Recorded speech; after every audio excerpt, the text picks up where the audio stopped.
Bismillahirrahmanirrahim. Assalamualaikum warahmatullahi wabarakatuh.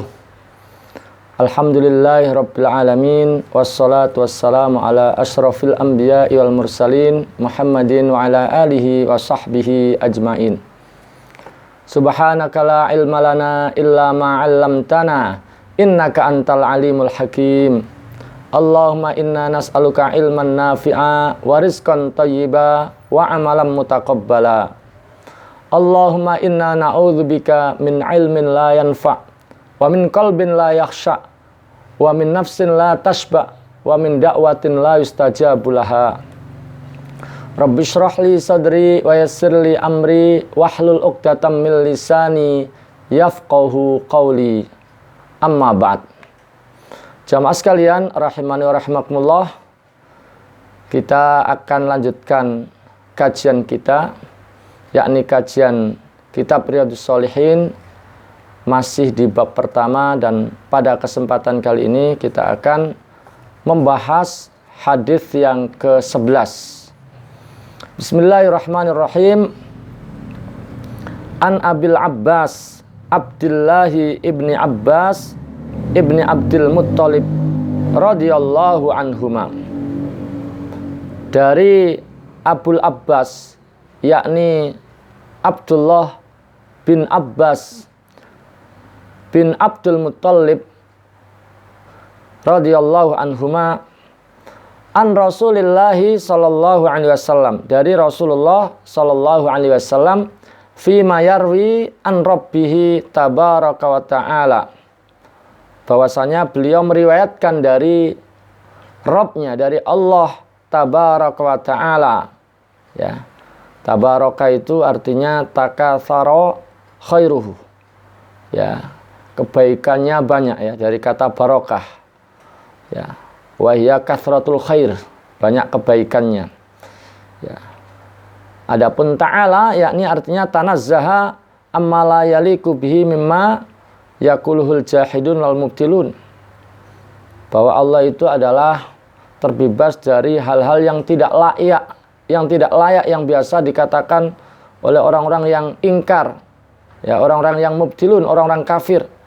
Mereka suka mengungkapkan kata-kata yang tidak pantas dinisbatkan kepada Allah, seperti menganggap Allah punya anak, punya istri, ya, atau hal-hal yang tidak layak yang lainnya, ya. Jadi Allah itu ta'ala, Allah itu bersih dari segala tuduhan, segala hal-hal yang tidak layak yang mereka katakan.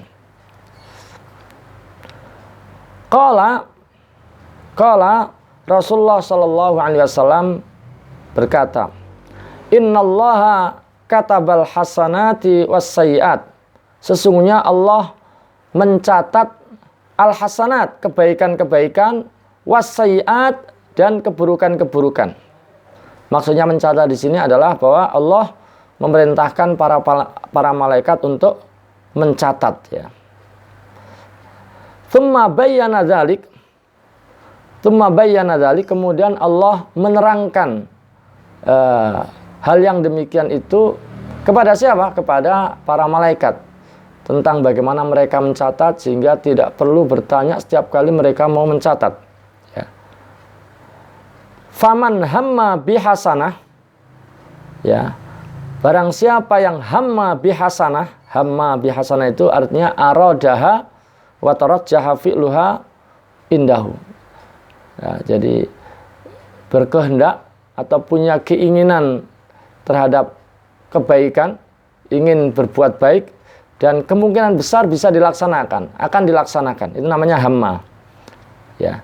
Faman hamma bihasanah, barang siapa yang punya keinginan untuk berbuat kebaikan, ya, bermaksud untuk mengerjakan kebaikan, falam ya'malha, lalu dia tidak melakukannya, katabahallahu tabaraka ta'ala indahu hasanah kamilah, maka Allah mencatatnya sebagai kebaikan kamilah, hasanah kamilah, kebaikan yang sempurna, ya, indahu, yakni di sisi Allah subhanahu wa ta'ala.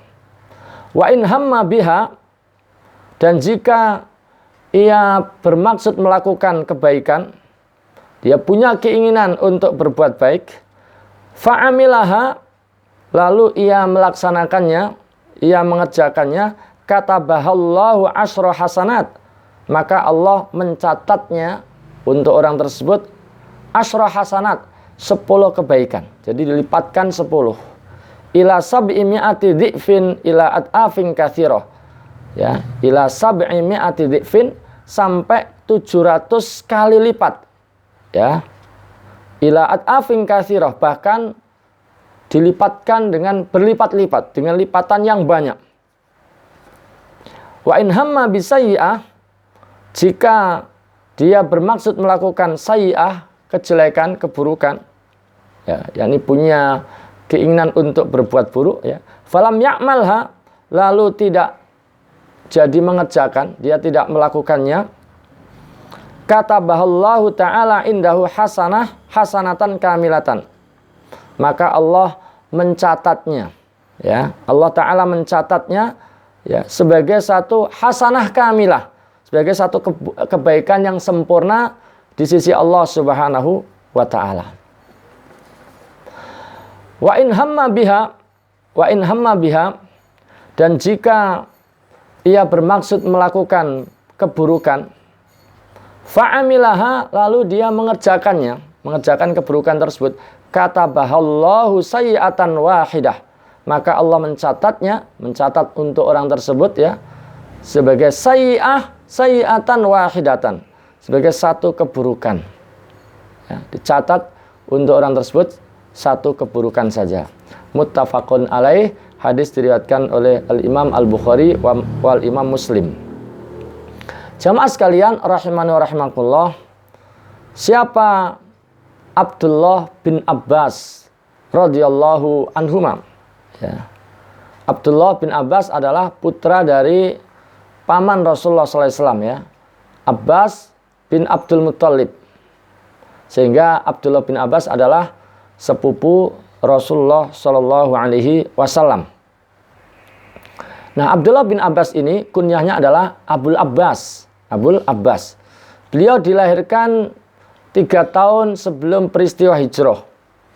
Ya, khususnya pada peristiwa pemboikotan yang dilakukan oleh orang-orang kafir Quraisy kepada Bani Hashim dan Bani Al-Muttalib.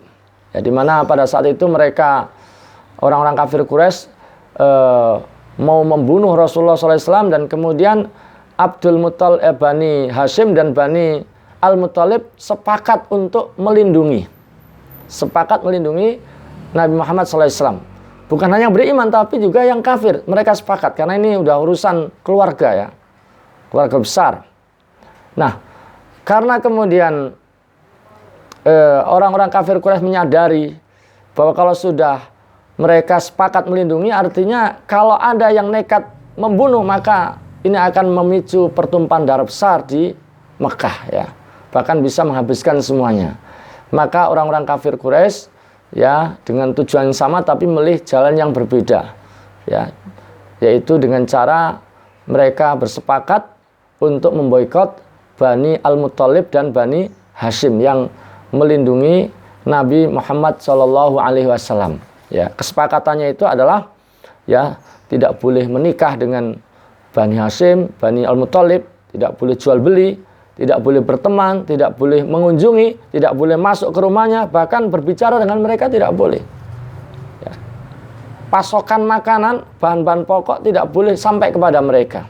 Kalau tak sampai dengan harga yang tidak terjangkau, dan itu berlangsung cukup lama, 3 tahun, ya, 3 tahun. Sehingga dalam beberapa riwayat disebutkan sampai Rasulullah dan keluarga besarnya itu sampai harus makan dedaunan dan kulit binatang, karena tidak ada pasokan makanan yang sampai pada mereka. Kalau tak ada, dilakukan sembunyi-sembunyi, dan itu pun sangat terbatas. 3 tahun lamanya, ya. Dan di saat peristiwa pemboikotan itulah, yaitu Abdullah bin Abbas lahir, ya. Jadi 3 tahun sebelum peristiwa hijrahnya Nabi Muhammad Shallallahu Alaihi Wasallam. Sehingga ketika Rasulullah SAW meninggal, maka usia, ya, Abdullah bin Abbas adalah baru sekitar 13 tahun. 13 tahun. Dan beliau pernah didoakan oleh Rasulullah SAW dan itulah yang kemudian menjadi keberkahan beliau ya. Didoakan oleh Rasulullah, Allahumma faqihu fid din wa'alimhul hikmah wat ta'wil. Ya Allah, faqihkan dia, fahamkan dia dalam agama dan ajarkan dia hikmah dan takwil. Makanya Abdullah bin Abbas ini kemudian dengan keberkahan doa ini ya, beliau ya banyak meriwayatkan hadis dan beliau termasuk di kalangan para sahabat itu termasuk ulamanya sahabat ya.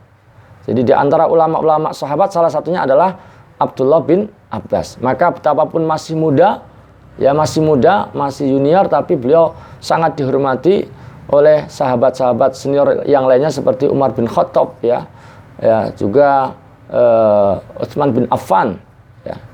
Sahabat-sahabat yang lainnya memuliakan beliau karena ya keilmuan, kedalaman ilmunya. Dan ini sudah pernah kita sampaikan ketika menjelaskan tentang tafsir surat An-Nasr.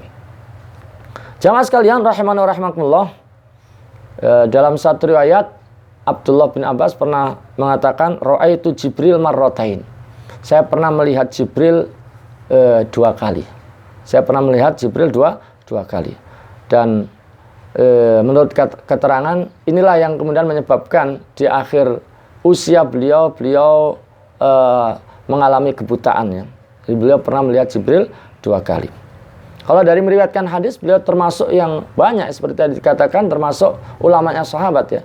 Ya, ada sekitar 1.600-an ya, 1.600-an hadis diriwayatkan oleh Abdullah bin Abbas. Beliau meninggal di Taif tahun 58 Hijriah ya, di masa kekhalifannya Ibnu Zubair. Dan saat itu yang menyolatkan adalah Ibnu Al-Hanafiyah. Dan beliau memberikan komentar dengan meninggalnya Abdullah bin Abbas ya, mata rabbaniyu hadil ummah, telah meninggal rabbaninya umat ini ya. Ini tentu ungkapan tentang betapa kedudukan Abdullah bin Abbas dan betapa kehilangan umat terhadap meninggalnya beliau. Jamaah sekalian rahimani wa rahimakumullah, di dalam hadis yang tadi kita baca diterangkan bahwa ya Rasulullah meriwayatkan dari Robnya ya, an Rasulillah sallallahu alaihi wasallam ya, fima yarwi an Rabbihi. Nah, oleh karena itu menurut sebagian ulama ya, bahwa ini adalah ciri-ciri hadis qudsi ya. Ini sebagaimana disebutkan oleh penyusun kitab Nuzhatul Muttaqin bahwa ini adalah hadis qudsi ya, hadis qudsi, yaitu hadis yang isinya adalah apa yang Allah sampaikan kepada Nabi Muhammad SAW, bisa melalui ilham, melalui mimpi, atau melalui cara-cara turunnya wahyu yang lainnya, yang kemudian Rasulullah sampaikan kepada umat itu dengan kalamnya, dengan redaksi beliau ya. Namun betapapun ini adalah dari Allah Subhanahu wa taala, tapi statusnya tidaklah sama dengan Quran dari sisi kemukjizatan, dari sisi kemutawatiran, atau dari hal-hal lainnya yang menjadi kekhususan bagi Al-Quran ya. Misalnya kalau Quran kan bisa, bahkan memang Al-Fatihah menjadi bacaan yang harus dibaca setiap kali sholat ya, pada setiap rakaatnya. Ini tidak tidak berlaku pada hadis qudsi. Setiap huruf ya, setiap huruf kalau Al-Quran ya, setiap orang baca satu huruf dinilai 10 kebaikan. Ya, jadi per karakter, per huruf dinilai oleh Allah Subhanahu wa taala, betapapun orang itu tidak faham apa yang dibacanya. Apalagi kalau faham ya, tidak faham saja nilainya sedemikian rupa. Jadi hadis qudsi itu adalah datangnya dari Allah yang kemudian disampaikan oleh Rasulullah kepada umat, kepada para sahabat dengan redaksi beliau ya, dengan redaksi beliau sendiri. Dan tadi tidak sama dari sisi kemukjizatan dibandingkan dengan Quran, dari sisi kemutawatiran maupun hal-hal yang lainnya. Jamaah sekalian rahimani rahimakumullah, kemudian tadi disampaikan bahwa innallaha katabal hasanat was sayyiat, sesungguhnya Allah mencatat al-hasanati was sayyiati, kebaikan-kebaikan dan keburukan-keburukan. Yang dimaksud kataba di sini, kataba mencatat di sini maksudnya adalah Allah memerintahkan kepada para malaikat untuk mencatat, yaitu mencatat kebaikan dan keburukan. Ya, Syekh Utsaimin ketika menjelaskan soal kataba ini, ya, katabal hasanat was sayyiat, beliau menjelaskan ada dua arti. Pertama, pencatatan di Lauhil Mahfuz, ya. Jadi pencatatan di Lauhil Mahfuz artinya bahwa Allah telah mencatat semua, ya, segala sesuatu di Lauhil Mahfuz. Baik yang kecil, yang besar, segala sesuatu sudah dicatat di Lauhil Mahfuz. Ya. Kemudian makna yang kedua adalah mencatat apabila hal tersebut sudah dilakukan oleh seorang hamba. Misalnya satu perbuatan yang telah ditetapkan terjadi pada seorang hamba, sudah dilakukan hamba tersebut, maka dicatat oleh Allah Subhanahu wa Ta'ala, ya, sesuai dengan hikmahnya, sesuai dengan keadilannya, sesuai dengan fadl Allah Subhanahu wa Ta'ala. Jamaah sekalian rahiman rahimakumullah, tadi disampaikan bahwa orang yang, ya, punya keinginan melakukan satu kebaikan, ya, maka dengan dia punya keinginan melakukan kebaikan, dia berkehendak melakukan satu kebaikan, dia sudah diberi pahala oleh Allah Subhanahu wa Ta'ala. Satu kebaikan, ya, dicatat baginya pahala satu kebaikan sempurna. Kenapa? Karena keinginan, karena tekad untuk berbuat baik itu adalah menjadi sebab perbuatan baik. Dan sesuatu yang menjadi sebab adanya kebaikan, adanya satu perbuatan baik, itu adalah satu kebaikan. Maka walaupun baru berupa keinginan, kehendak untuk berbuat baik, sudah dianggap sebagai satu kebaikan. Maka orang yang misalnya punya keinginan untuk wudhu dalam rangka untuk membaca Al-Quran misalnya, kemudian ternyata tidak jadi dilaksanakan, ya, dia tidak jadi melaksanakan wudhu tersebut, maka sudah dicatat bagi orang tersebut satu kebaikan kamilah, satu kebaikan sempurna. Ya, niat, ya, atau punya keinginan untuk wudhu dalam rangka baca Quran, nggak jadi dilaksanakan, maka sudah dicatat baginya satu kebaikan sempurna. Begitu pula orang yang punya niat sedekah, bahkan sudah merencanakan, sudah menentukan harta mana yang mau disedekahkan, berapa jumlahnya, siapa yang akan diberi sedekah, ya. Ternyata keinginan untuk sedekah tadi tidak jadi terrealisasikan, tidak jadi dilakukan, maka sudah dicatat baginya satu kebaikan sempurna. Begitu pula misalnya seseorang yang punya keinginan, ya, punya kehendak untuk melaksanakan sholat 2 rakaat, ya, entah sholat mutlak atau yang lainnya, kemudian tidak jadi dilaksanakan, maka sudah dicatat baginya satu kebaikan sempurna. Kenapa? Tadi keinginan, kehendak, tekad untuk melakukan satu kebaikan itu adalah, ya, menjadi sebab adanya kebaikan, menjadi sebab perbuatan baik itu. Dan sesuatu yang menjadi sebab kebaikan adalah satu kebaikan. Makanya diapresiasi, sudah dianggap sebagai satu kebaikan walaupun tidak jadi dilaksanakan. Jamaah sekalian rahimakumullah. Nah, jika kebaikan yang dikehendaki tadi, keinginan berbuat baik tadi itu ternyata pada akhirnya dilaksanakan, kalau tidak dilaksanakan dinilai satu kebaikan, ternyata dilaksanakan, akhirnya direalisasikan, maka dicatat baginya oleh Allah Subhanahu wa Ta'ala itu bukan hanya satu tapi 10, ya. Asra hasanah tadi, 10 kebaikan sampai 700. Dilipatkan 10 sampai 700. Bahkan bisa dilipatkan sampai lipatan yang banyak, kelipatan yang banyak, ya. Nah, kelipatan yang banyak ada yang 10, ada yang 700, ya, dan seterusnya. Ini kata para ulama nanti akan dipengaruhi oleh sejauh apa keikhlasannya dan ittiba'nya. Semakin ikhlas, semakin ittiba', maka akan semakin sempurna, pahalanya semakin besar di sisi Allah Subhanahu wa Ta'ala. Nah, itu kalau dalam hal kebaikan, ya, keinginan berbuat baik tidak jadi dilaksanakan dinilai 1. Keinginan berbuat baik, kehendak berbuat baik akhirnya dilaksanakan dinilai 10 sampai 700 sampai bilangan yang banyak, kelipatan yang banyak. Bagaimana dengan keinginan atau kehendak berbuat buruk? Tadi dijelaskan bahwa seseorang yang punya keinginan, punya kehendak berbuat buruk, berbuat maksiat, lalu tidak jadi dilaksanakan, dan tidak jadi melaksanakannya itu adalah karena takut kepada Allah Subhanahu wa taala, maka tidak jadi melaksanakan keburukan karena takut kepada Allah, itu dianggap dan dicatat oleh Allah bagi orang tersebut satu kebaikan sempurna. Kenapa?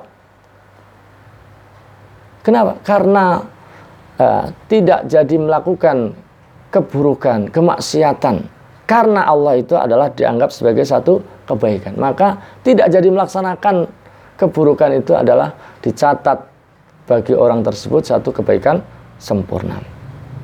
Orang yang misalnya punya keinginan mencuri, ya, punya keinginan mencuri, lalu dia tiba-tiba teringat Allah Subhanahu wa taala, timbul rasa takut kalau akhirnya dia mencuri. Dia takut kalau melanjutkan tindakan mencuri.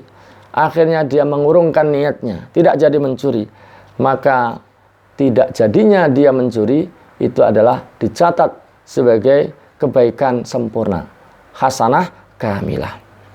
Begitu pula orang yang punya keinginan zina, bermaksud melakukan zina, kemudian dia teringat Allah Subhanahu wa taala, akhirnya timbul rasa takut dan akhirnya tidak jadi melaksanakan zinanya, maka hal tersebut kemudian dia diapresiasi mendapatkan kebaikan sempurna. Begitu pula orang yang punya keinginan untuk korupsi, punya kehendak untuk berbuat korupsi, tapi kemudian dia teringat kepada Allah, dia takut dengan azab Allah Subhanahu wa taala, akhirnya dia urungkan niatnya untuk korupsi, maka dicatat baginya satu kebaikan. Begitu pula misalnya menipu maupun perbuatan-perbuatan maksiat yang lainnya, dicatat baginya satu kebaikan ketika tidak jadi melakukan keburukan, kemaksiatan itu karena takut kepada Allah Subhanahu wa taala. Sedangkan manakala keinginan untuk berbuat buruknya, berbuat maksiat tadi itu ternyata akhirnya jadi dilaksanakan, jadi dikerjakan, maka dicatat baginya hanya satu keburukan saja, tidak lebih. Ya, tidak lebih. Ini sesuai dengan firman Allah, "Man jaa'a bil hasanati falahu asyru amsalihha, wa man jaa'a bis sayyi'ati fala yujza illa mithlaha wa hum la yuzlamun." Siapa yang mengerjakan satu kebaikan maka baginya 10 kali lipat. Ya, dan siapa yang mengerjakan keburukan, kemaksiatan, ya dosa, maka tidaklah dibalas kecuali yang semisal dengannya, dan mereka tidaklah dizalimi.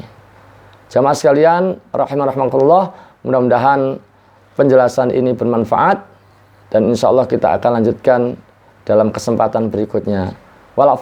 Assalamualaikum warahmatullahi wabarakatuh.